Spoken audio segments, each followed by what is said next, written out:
Alors, l'intervenant suivant, mais vous le savez, c'est notre ami Jean-Louis Touraine qui nous reçoit aujourd'hui, qui reçoit le comité Laïcité République. Vous le savez, Jean-Louis est député depuis 2007. Il est député de la 3e circonscription du Rhône. C'est un homme politique aguerri, discret, à l'écoute, avec ses qualités de parlementaire, on ne va pas dire ancienne, parce qu'aujourd'hui, le jeunisme est une maladie contemporaine, mais un homme qui a une expérience, qui a une écoute, et en même temps, qui a une détermination dans ses convictions, dont tu as fait preuve sous l'ancienne mandature notamment. Probablement est-ce dû aussi au fait que Jean-Louis Touraine n'est pas que député, il est professeur de médecine au département, enfin il a été au département de transplantation et d'immunologie de l'université Claude Bernard de Lyon 1. Il a été président du conseil scientifique consultatif Rhône-Alpes de l'INSERM de 86 à 90 et président du Haut Comité médical de la sécurité publique. Il a participé aux premières greffes de moelle osseuse et de thymus fœtal. J'arrête là, la liste est longue. C'est à la fois un élu de la République posé et convaincu, et c'est en même temps un homme d'expérience sur les sujets que nous allons aborder. Et donc, mon cher Jean-Louis Touraine, que pouvons-nous faire de l'expérience de nos amis pour faire avancer à notre tour la situation en France ? C'est bien volontiers que je ne veux pas t'accueillir chez toi, te donner la parole, te transmettre la parole chez toi. Merci beaucoup, Patrick. C'est effectivement avec humilité que je vais parler après nos amis belges et suisses. Nous sommes ici dans cette salle sous le regard de Jean Jaurès, ce même Jaurès qui disait « Le courage, c'est d'aimer la vie et de regarder la mort d'un regard tranquille ». Depuis la Révolution, les Français ont conquis nombre de libertés, mais il en est une essentielle dont ils sont encore privés, celle de choisir leur façon de mourir.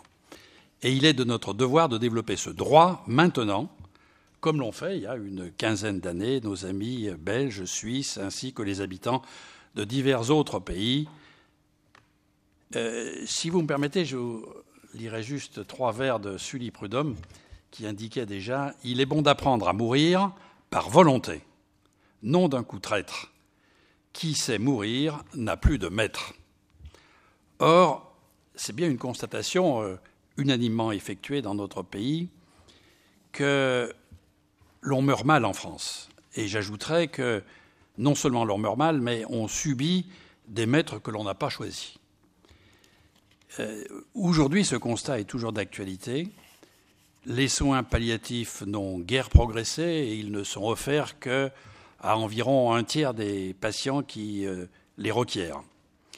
Le choix des modalités de la fin de vie n'est pas offert, il est imposé. Et les avancées de la 2e loi, Leonetti-Claes, ne sont pas perceptibles, puisque les directives anticipées qui existent, mais elles ne sont pas suivies, elles ne sont pas respectées, puisqu'on n'a pas le droit d'avoir la délivrance d'une agonie que l'on souhaite raccourcir. La fin de vie médicalement assistée est interdite dans notre pays, donc la directive anticipée, la requérant, est interdite. Quant à la sédation terminale, elle existait déjà avant, donc on ne peut pas évaluer une avancée qui était avant sous forme de décret, qui maintenant est sous forme de loi, mais elle existait précédemment et elle ne règle pas tous les problèmes. Elle peut être offerte et convenir à certains patients, mais pas à tous, notamment à ceux qui ont des agonies pénibles, qui décèdent dans des suffocations prolongées, ce qu'on appelle des gaps respiratoires, qui sont des fois tellement prolongées qu'il a été prévu dans les textes législatifs que pour hâter ces agonies pénibles et malgré la sédation, il est autorisé d'arrêter l'alimentation et l'hydratation, c'est-à-dire de faire mourir ces sujets de faim et de soif. Mais vous le savez, ce n'est pas quelque chose de très rapide et ce n'est pas quelque chose qui donne bonne conscience à quiconque. D'ailleurs, la preuve par 9 que les conditions offertes sont insuffisantes, que l'évaluation des lois en vigueur est déjà faite négativement par la population, c'est, premièrement, les chiffres que donne l'Institut national d'études démographiques, qui est un institut très respecté, très objectif, rigoureux, scientifique, qui dit que dans notre pays, alors que c'est illégal, 2000 à 4000 aides actives médicales à mourir sont réalisées dans nos hôpitaux. Ceci est réalisé en catimini, et ces chiffres sont probablement une sous-évaluation, parce que personne ne s'en vante, parce que les médecins n'ont pas envie d'être traînés devant les tribunaux. Comme c'est fait en catimini, généralement, on ne sait pas si la personne a donné un avis favorable à cette aide active à mourir.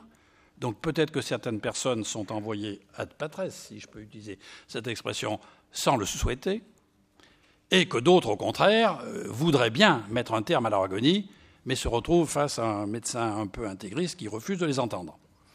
Donc on est dans une zone assez embarrassante du fait de la non-transparence de ces pratiques. Mais je répète ces chiffres, 2000 à 4000 chaque année dans les hôpitaux français.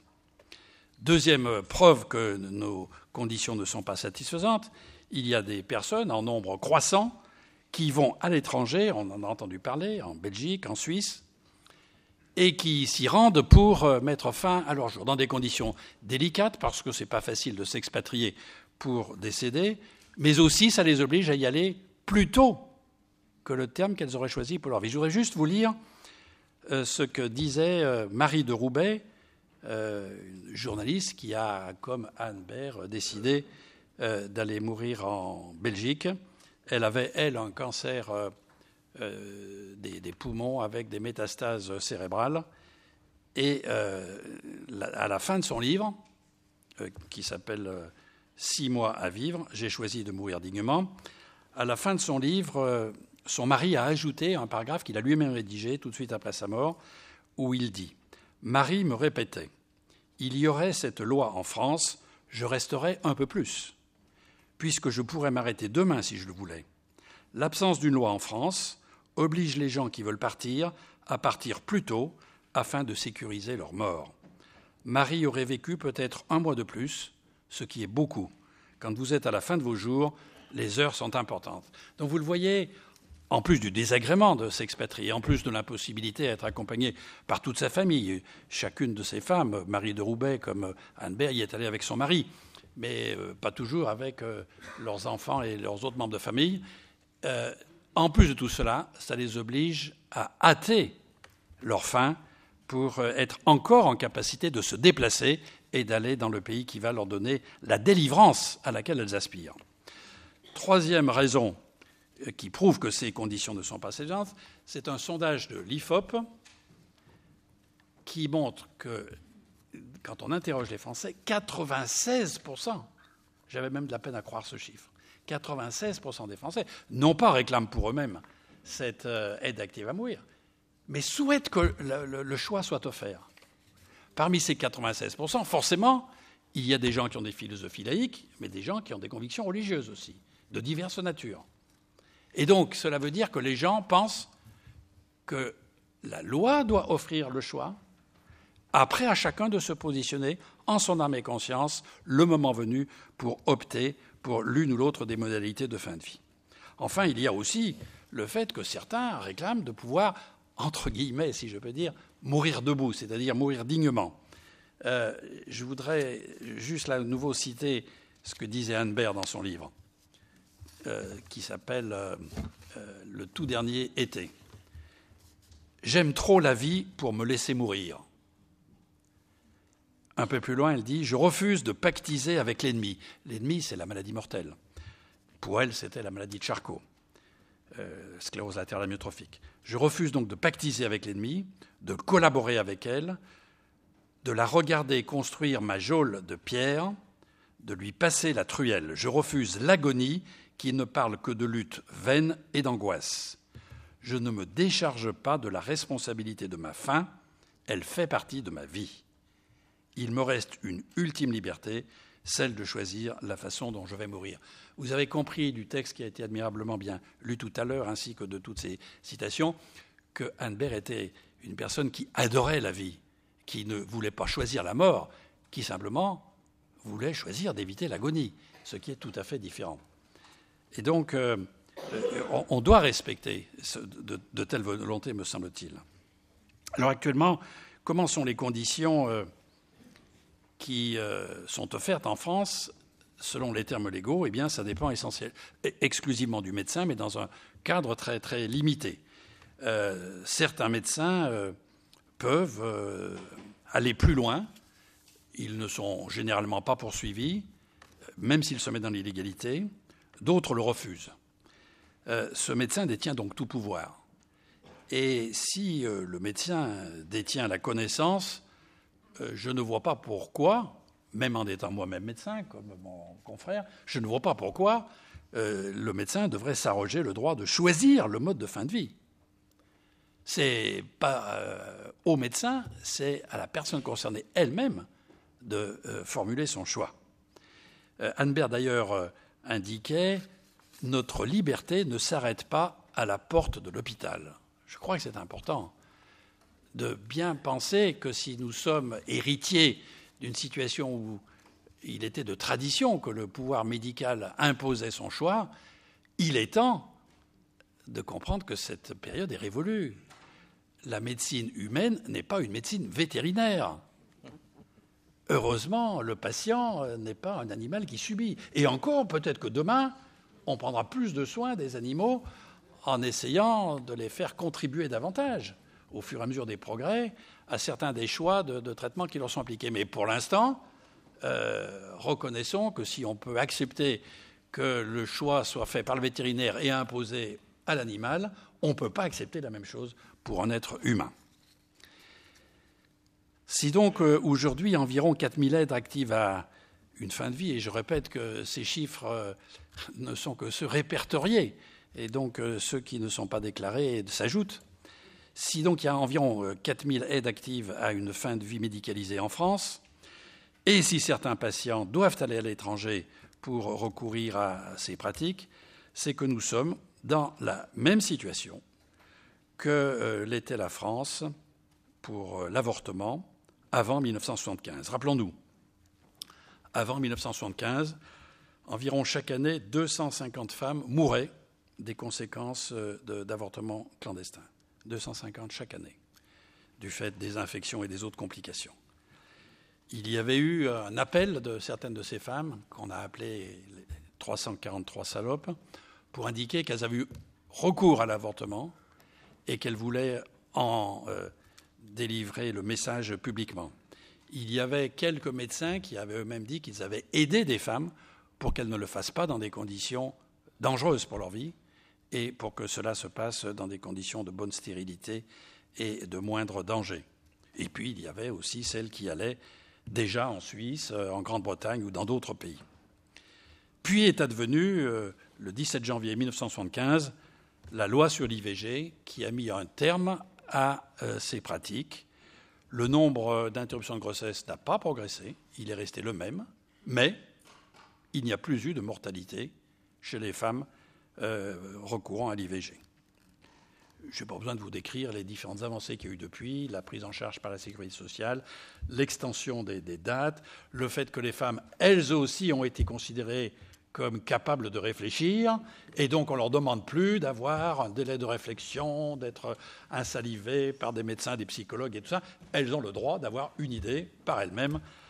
Donc vous voyez tous ces progrès qui se sont développés dans ce quart de siècle, heureusement, permettant une situation apaisée aujourd'hui dans l'immense majorité des cas pour les interruptions volontaires de grossesse. Et il est temps de considérer que nous en fassions de même pour la fin de vie. Alors, quel est le projet de la proposition? Pardon?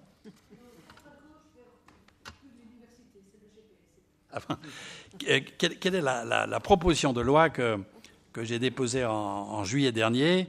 Je ne vais pas vous lire tout ça, bien que ce soit assez court, parce qu'il ne faut pas qu'une loi soit bavarde, il vaut mieux qu'elle soit simple. Et après, c'est le domaine réglementaire qui définit les modalités d'application. Mais en gros, elle définit que toute personne majeure et capable, intellectuellement capable, j'entends, en phase avancée ou terminale d'une maladie incurable. Donc, vous voyez, ça s'applique à des gens qui sont dans une impasse thérapeutique, maladie incurable, provoquant une douleur physique ou une souffrance psychique insupportable, peut demander, dans les conditions prévues au titre, à bénéficier d'une assistance médicalisée active à mourir. Je vous expliquerai après ce terme de assistance médicalisée active à mourir. La demande du patient est immédiatement étudiée par un collège de 3 médecins afin d'en vérifier le caractère libre, éclairé, réfléchi et explicite, et de s'assurer de la réalité de la situation médicale et de l'impasse thérapeutique dans laquelle se trouve l'intéressé. Quand on dit la réalité de la situation médicale, c'est pour mettre de côté les personnes qui seraient dépressives, qui auraient tendance à estimer que leur situation est gravissime, alors qu'elle ne l'est pas, objectivement. Simplement, ils sont exagérément déprimés et après le traitement de leur dépression, ils peuvent retrouver davantage d'optimisme.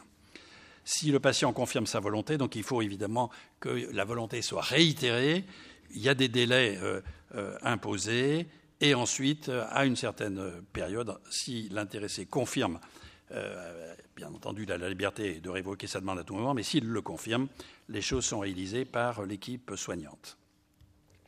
Et tout cela est inscrit dans le dossier médical du patient. Donc je veux juste expliquer en quelques mots qu'il ne s'agit pas stricto sensu de suicide assisté, et nous n'avons pas non plus utilisé le terme d'euthanasie, même si ça s'en rapproche.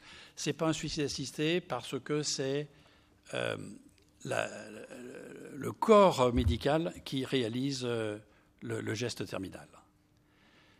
Pourquoi cette option a été prise ?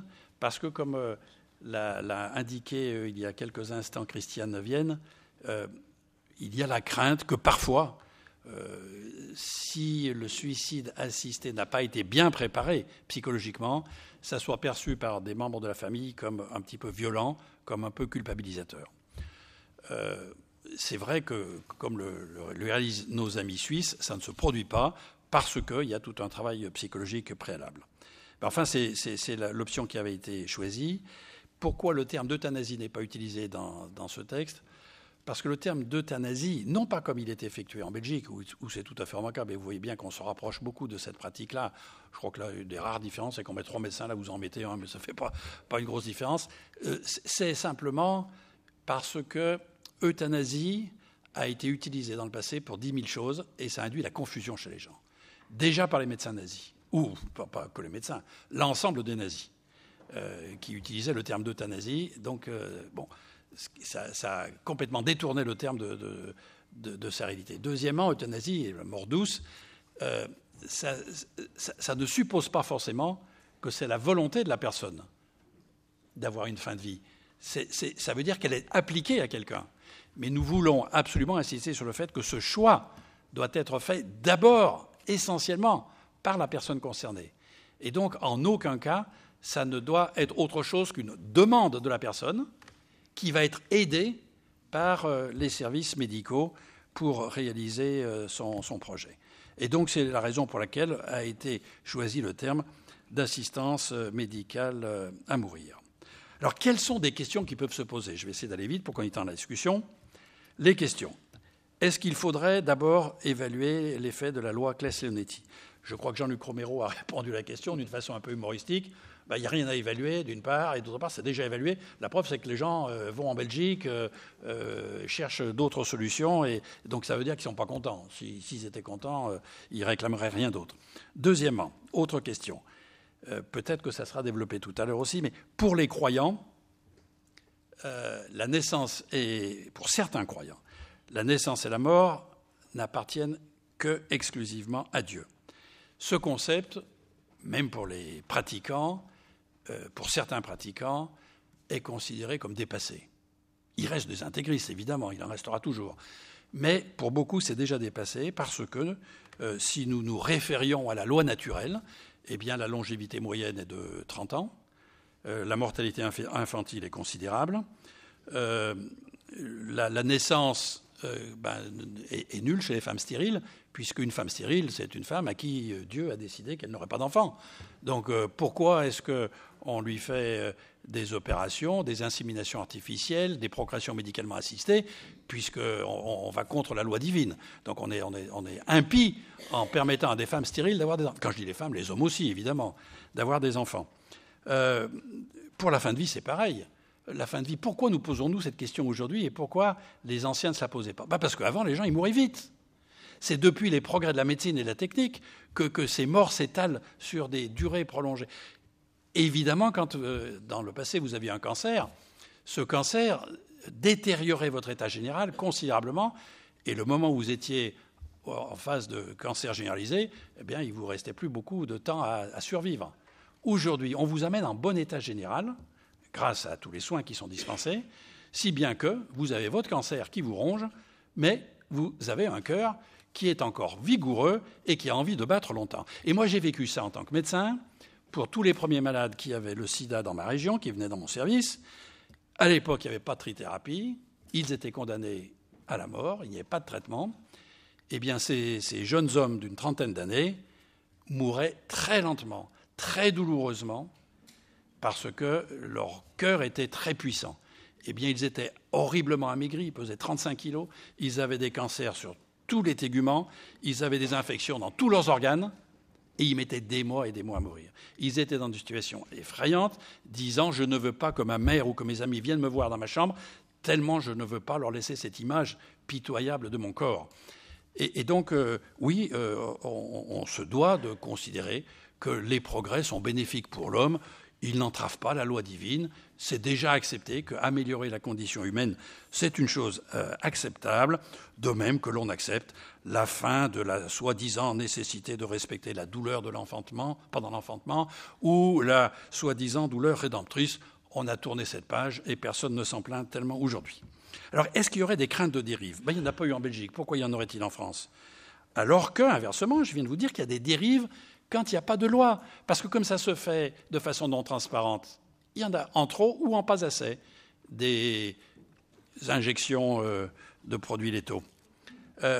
Est-ce qu'il y aurait des craintes de polémiques excessives ? Parce que c'est une des raisons qui nous sont mises en avant. Il va y avoir des polémiques insensées. Alors pourquoi il n'y en a pas eu en Belgique ni en Suisse ? On vient d'entendre qu'il y a eu un large consensus social. À mon avis, il y en aurait guère plus en France, même si on a l'esprit un peu plus taquin. Mais si c'est correctement organisé, ce débat, vous voyez bien, on peut avoir un débat apaisé. Est-ce qu'il faudrait craindre que ceci soit utilisé juste par des sujets dépressifs ? Je viens de dire qu'on peut avoir dans la loi les textes qui font qu'on s'assure que le sujet n'a pas pris une décision dans de mauvaises conditions de vigilance intellectuelle. Est-ce que cela empêcherait le développement des soins palliatifs ? Mais c'est absurde cet argument. Les gens nous disent ne faites pas ça parce que ça va ralentir le développement des soins palliatifs. Le pays qui non seulement fait de l'euthanasie, mais qui en même temps a le meilleur développement des soins palliatifs, c'est la Belgique. Donc les deux vont ensemble, et on a entendu il y a quelques jours dans une réunion, le même médecin fait les deux. Le même médecin, un malade dit « moi je veux des soins palliatifs et je ne veux pas qu'on interfère avec... » Il a des soins palliatifs. Le même médecin, quelques heures plus tard, voit un autre malade qui lui dit « moi je veux que vous mettiez un terme à mon agonie », eh bien il fait... Ça n'a rien d'incompatible. Le pouvoir médical, non, au contraire, là on va plutôt le tempérer. Alors, les troubles que ça induirait, vous y avez fait allusion, les troubles que ça pourrait induire chez des médecins ou le corps soignant parce qu'ils ont été enseignés à la sacralisation de la vie. On ne leur a pas appris à donner la mort, mais seulement la vie. Je pense que c'est une erreur, parce que normalement, c'est un devoir médical que d'accompagner à la mort. C'est dommage que ça ait été oublié dans les temps récents. Mais les médecins des siècles passés, qui étaient moins efficaces, c'est vrai, mais à titre curatif, savaient accompagner à la mort leurs malades. Et aujourd'hui, il faut retrouver cela et l'enseigner aux étudiants. Cet accompagnement à la mort est très important. Bon, est-ce que cela enlèverait des droits ? Aucun. Au contraire, ça ajoute des droits. Bon, je veux avancer un petit peu plus vite et vous dire que si en 1975, nous sommes sortis de l'hypocrisie qui régnait alors pour les conditions de l'IVG, eh bien maintenant, nous devons sortir de l'hypocrisie de la fin de vie. On doit enfin pouvoir choisir ses conditions de mort quand on est dans une phase qui n'offre pas d'espoir, dans une impasse thérapeutique. Et je conclus avec encore une citation issue du livre d'Anne Baer qui écrivait « La mort n'est jamais indigne. Ce qu'il est, c'est de ne pas respecter les valeurs propres à chaque individu. Donc quand on parle de dignité, ce n'est pas une forme ou une autre qui est digne ou indigne. Ce qui est digne, c'est de donner le choix à chaque personne et de respecter les valeurs de la personne. Nous acceptons d'ailleurs qu'il y ait parmi nos concitoyens des philosophies diverses. Nous acceptons qu'il y ait des priorités distinctes dans les valeurs. Acceptons aussi qu'il y ait plusieurs barques pour traverser le Styx.